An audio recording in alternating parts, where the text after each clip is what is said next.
Welcome back to another edition of the VSOP Lounge. I am your host, the captain of the cool kids, DeJuan J. And tonight, I want to discuss with you black business in America. And I want to discuss the problem that we have with black business. But before I do, let's acknowledge the drink of the evening. Tonight I am sipping on a Hennessy Ginger Mule. A Hennessy Ginger Mule.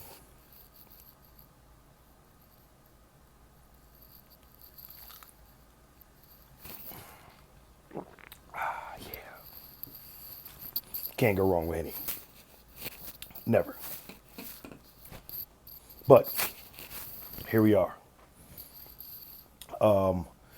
As of late, with the awakening of the black community and social reform and things of that nature, I've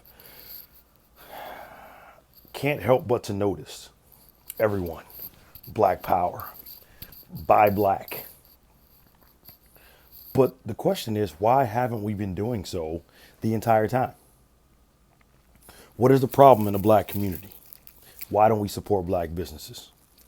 Why are black businesses failing at a 7 out of 10 rate and going usually going out of business within the first 10 years? Why is this happening? Why is it that I can go to Target, Walmart, any of the big box stores and spend my money, spend my hard earned money, but Leroy's mom and pop shop down the street is going out of business? And tonight we're going to get into it. And I feel like that this has more to do with the actual business and less to do with the people. As I said before, black businesses fail at a 7 out of 10 rate. That's 70% of black businesses are not going to make it. They're just not. And that's because people don't want to shop there. Or I don't want to say don't want to. That's a mistake. People are not shopping there, and we're going to get into it. We're going to get into why. But first, let's discuss expectations. Okay, dear black business owner,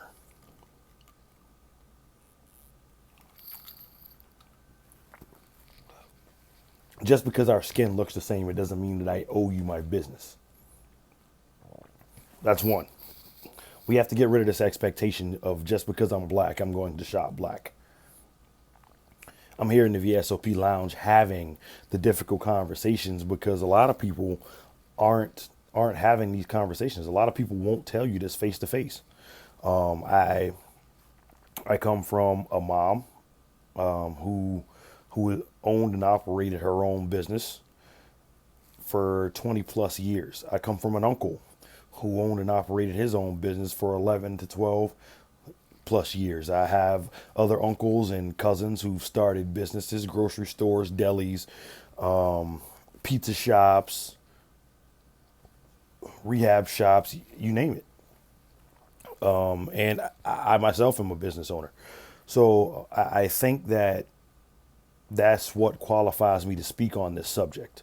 I think that I've witnessed it at its success. I've witnessed it at its failure.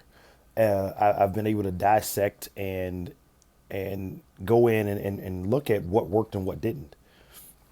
On top of that, I am college educated in the business field. For those of you guys who listen to Grown Man Logic, which I don't understand why you're not, but those of y'all that listen to Grown Man Logic can tell you I'm an educated man when it comes to business. My concentration is in marketing, so I know what works and what doesn't. I know how to sell ice to an Eskimo. So I really don't understand. It baffles my mind why 7 out of 10 black businesses are failing. Three things come to mind. There's no intergenerational wealth. There's a lack of access to funding and lack of community support. And it all boils down to what I've been preaching all month long. Black people don't read. We don't do our research. We don't read. We don't do our research, and we definitely don't set ourselves up for success. We don't. I don't know why we don't do it. Call it lack of fathers in the household. Call it the 80s. Call it Vietnam. Call it residual income from Jim Crow laws. Call it what you want. But here in the year 2021, we're just now getting to a point where we're even discussing generational wealth, and we're discussing setting up the next generation, and we're discussing our legacy, and we're discussing success in business for our grandkids and our great grandkids and so on and so forth. So let's talk about intergenerational wealth. All right. A lot of people, inherit money or inherit a business, especially people of other races, whites, and now Asians, and we have failed to do that. Granted, the intergenerational wealth I can kind of forgive a little bit. Why? Because other races have had a 400 plus year head start on us, and the internet wasn't wasn't invented. Al Gore's internet wasn't invented until the late 90s, early 2000s. So the access to the information wasn't really taught, and it wasn't so readily available. So I can kind of forgive that, only a little, because here we are in 2021, and with the information that's available, we are not doing what W.E.B. Du Bois said and picking ourselves up by our own bootstraps. But why? And this is where laziness comes in. This is where resting on our laurels have come in. This is where, Calvin's barbershop has been in the hood for generations, but he's never really turned a profit. So it's only small business loan after small business loan after small business loans. But how can you expect a customer to patronize your establishment when you yourself are not, you're not putting in the work to deliver me a quality product? Why do I say we don't read?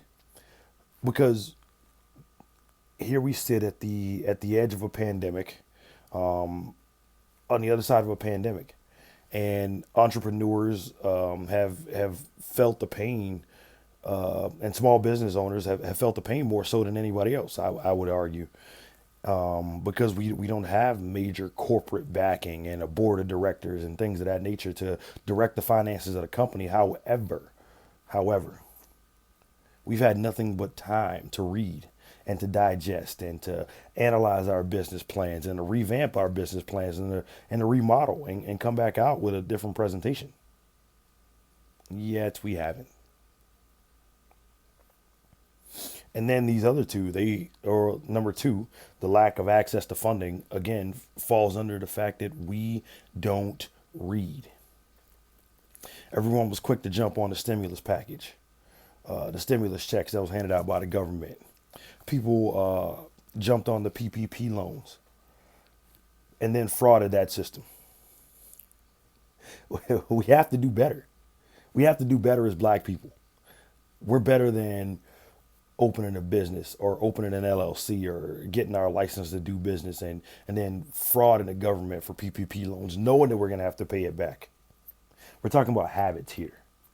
This could have been a major opportunity for a lot of people to start over, and they just didn't.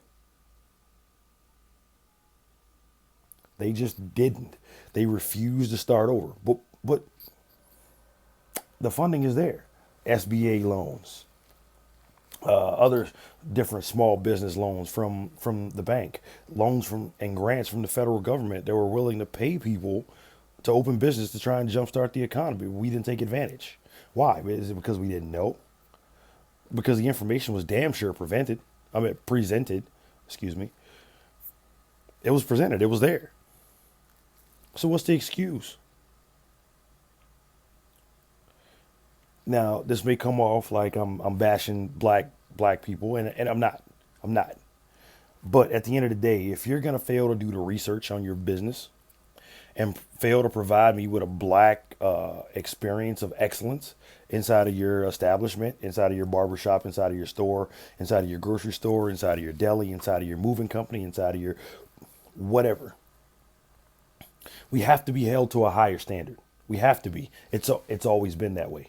In the 20s and 30s, when men were dressed in three-piece suits because they wanted to present their best foot forward every day, day in, day out.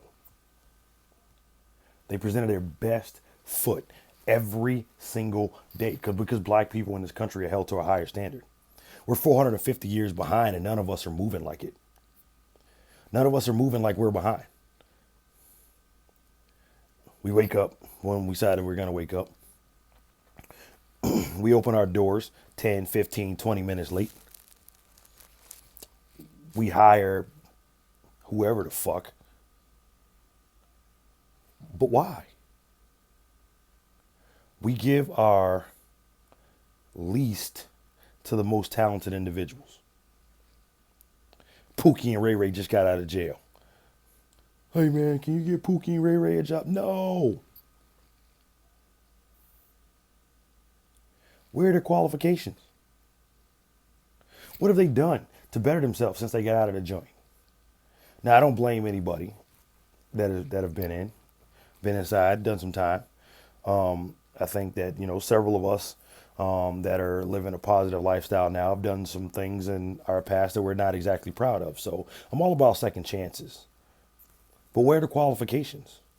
Because if you don't hire quality people, then you're creating a culture. You're creating a culture of mediocrity and a culture that's ultimately going to fail. Why am I ranting about this? Why does it matter? Why am I ranting about this?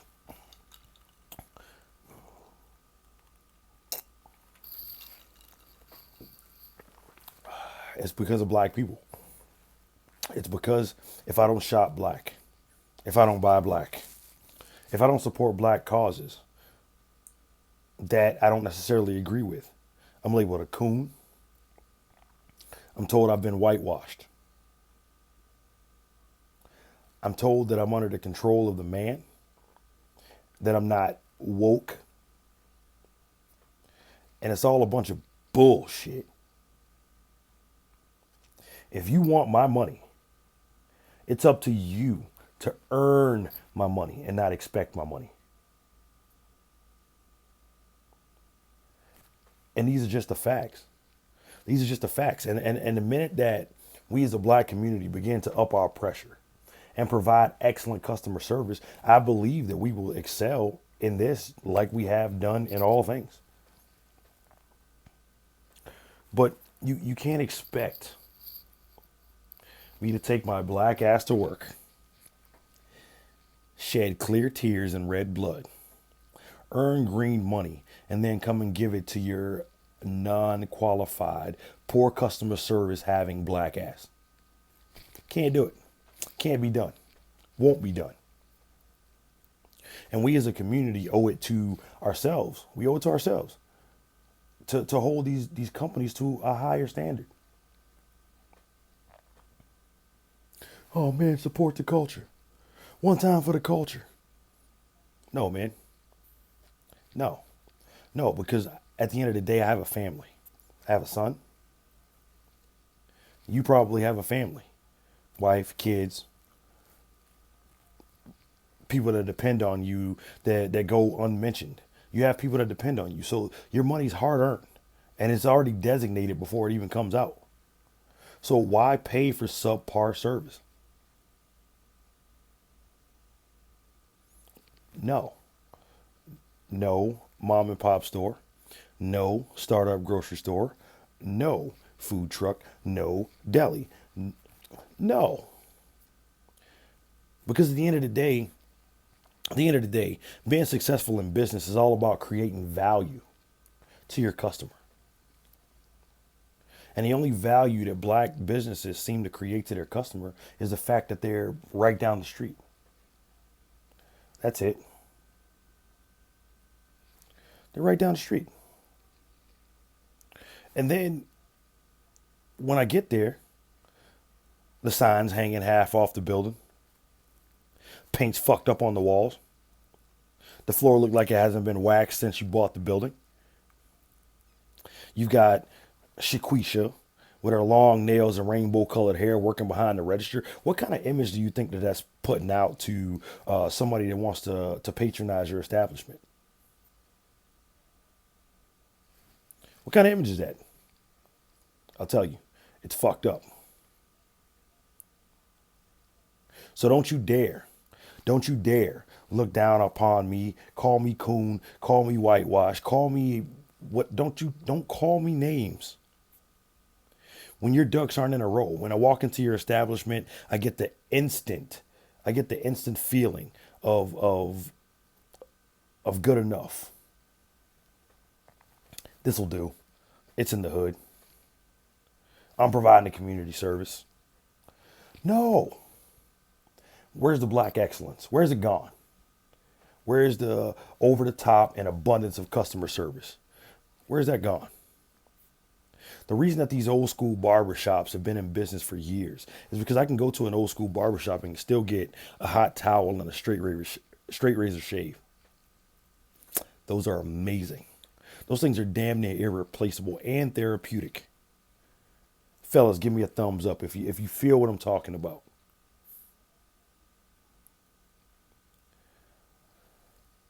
But that same experience is not created across the culture. So why then am I expected, simply because I'm black, to shop black? When black businesses aren't catering to me. They're not adding value to me. Now, I'm not an advocate of selfish behavior, but this is one of those things that we need to be selfish about. Because you go to work and you work 40, 50, 60, up to 80 hours a week. You earn money. You fight traffic. You deal with headaches on and off the job. So why then is it expected of you to shop black just because they're in the hood? Fuck that. Earn my business.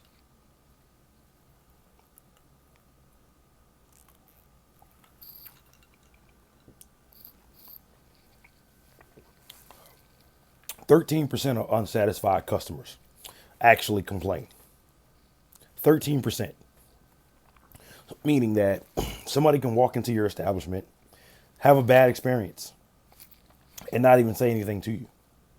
Now, of that 13%, 1 in 25 complain directly to the owner. Has led to a culture of poor customer service. It sucks. You hired Keisha, you hired Nene, you hired Leroy, Pookie, and Ray Ray behind the cash register of your establishment. They're late. They don't greet me with a smile. They're not knowledgeable about the product. They don't know the day-to-day operations of the establishment. So when I ask a question, they can't even help me. You've hired them because you're for the culture. Rock out, man. They're for the... No. You've created a toxic culture, and therefore, once you inject, if an addict injects a disease-riddled needle into their arm, their percentages of catching that disease are going higher. What am I saying? What I'm saying is, when you hire people that don't give a fuck about your business, nobody is going to give a fuck about your business. You're not invested enough. You created this business. Cool. Did you do the research? Did the community need you? What does the community need from you? Can you tell me? Odds are probably not. Your employees are probably underpaid, undertrained, right? You hire your cousins in them so you don't have to pay what the minimum wage is. So as soon as my little brother gets off of work, he has to go work at my father's store. And since it's his son, my father's gonna pay him, $10 under the table, untaxable. The high school kid's just happy to get the money. Just happy to get the money. There's no sense of pride there because they're not making the money that they should be making. And that's your fault. That's you as an owner. That's your fault. You're not properly emotionally and intellectually invested in your own business. And it's fucked up. That's step one. Step two, we're paying these people the wages that they deserve. Paying them what they actually deserve. Because if they're getting what they actually deserve or they're being paid competitive prices, they start to give a damn. They start to care. Retail workers drink together. Trucking guys drink together. It's because we have something relatable. But once I find out what my boy's getting paid over at Target, over at Walmart, over at Sam's Club, over at BJ's, Costco, or over at UPS and FedEx, and we're doing the same job, and I'm not being paid competitive prices. What the fuck kind of job do you think I'm gonna do for you? Oh man, I can't afford it. Why? Because you haven't done the proper research. You don't have the financial backing to get it done. And that's another thing. We're underserving our community because we fail to go to the extreme for our own business. Where are your ads? Where's your social media advertisement? Because people ain't checking for newspapers no more. Your bullshit billboard sign isn't holding weight anymore. I'm going to put a sign out. Hopefully they come. No. Where's your door-to-door salesmanship? Where's you're passing out of flyers? Where's your street team? These are the people that you can pay under the table. Hey man, I'll give you $40 for the day. I need one flyer on every car on the block. Double if you hit the other side of the street. Now some high school kid can buy snacks for the next 2 months or figure out how to flip his own money. Or better yet, why don't you bring him in and show him how to work a business plan? Probably because you haven't read. Now, why do we expect more? Why do we expect more from a black business? Well, mainly because the service that you're providing probably already exists. Probably already exists. Now, there may be something unique that only you can specifically provide. But if you got shitty customer service and shitty employees and a cancerous culture, then nobody's going to be patronizing your business for long, right? So we'll see how long that lasts. But at the end of the day, what are you providing that's different? I expect more from black people because black people have been through the most. You understand what it's like to go without. You understand what it's like to be poor. You understand what it's like to be able to not afford items on a shelf. You understand what it's like to grow up in the hood wishing that this entity that you created was in the hood, which is probably why you did it, that's the only right reason to do it. Right? But you understand what it's like. So if that's the case and you understand what it's like, I expect more from you because you've been where I am. You've walked in my shoes. So then I expect you to understand me and then cater to my needs. Where is that? Where is that? Because once you start to cater to my needs, now you're catering to the community. And once you cater to the community, the word of mouth spreads. And all you have to do is sustain superior performance. The hard part about this is building. But you've done that because you've gotten there. But why can't 70% maintain? Where is that? Where is that? It's not here. It's not inside of the black community. We can't sustain superior performance, but that's bullshit. Because if you built it and the customers have come here, why not put up a suggestion box? What do you need to see from me? Hey, community, how can I help? Where's your outreach during Thanksgiving and Christmas? Why can't you, go to the homeless shelter? Hey, and sponsored by this person, in conjunction with this person. Why aren't you reaching out to the churches? Hey, I like to donate this amount to your building fund or your homeless shelter or your whatever outreach that you're doing. That's what business people do. We create partnerships and we create mergers, and then we start to leverage our network to become even more successful than we were before. And if you're not about growing and you're not about uplifting the community, stop wasting my fucking time. Because you created a hole in the wall, rented an office space or rented a store space that somebody else probably could have used, way more valuable than you, stood there for a stint of time and then got the fuck out of the way. Stop wasting my fucking time.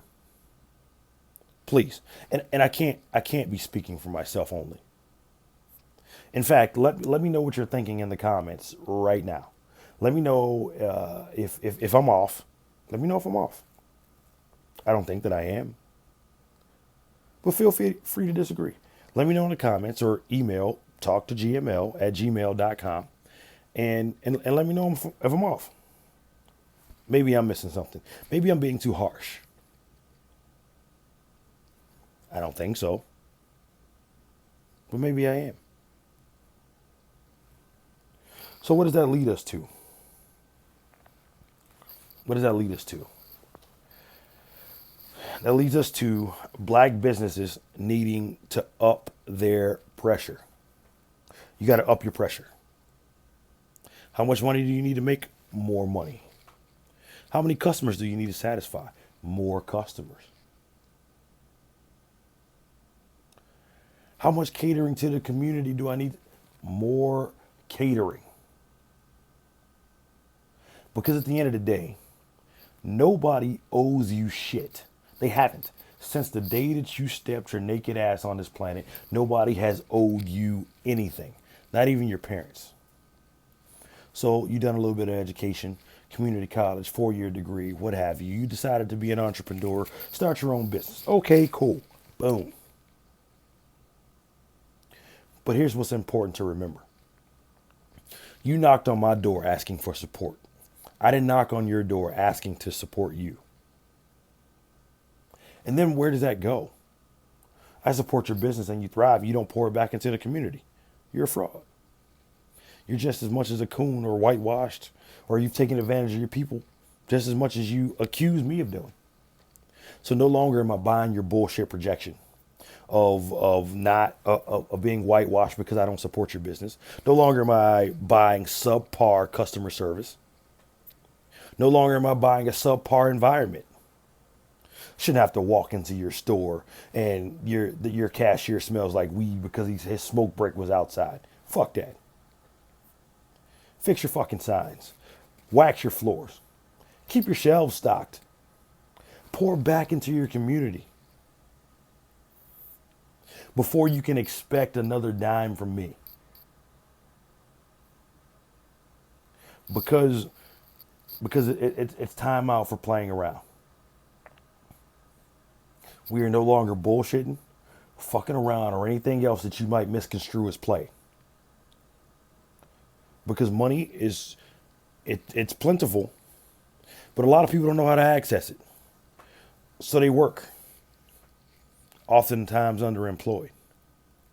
They work really, really hard for their money. So you owe it to us. You owe it to us to provide a clean environment, to provide a healthy environment, to provide a friendly environment, to provide a plentiful and a helpful and informative environment. You owe it to us. And I don't owe you shit. So let's stop with the non-black buying shaming. Let's stop with the, if you don't buy black, you're not for the culture. Let's stop that shit right now. Because that just feeds into the crab in the barrel mentality. Because I don't support your subpar performance, you're going to try and hold me back and discredit me. No. No more. No more. Black businesses, you want my business? Get your shit together. You owe me, and I don't. I don't owe you. Thank you guys for joining me on this episode of the VSOP Lounge. I am DeJuan J. We'll see you next week.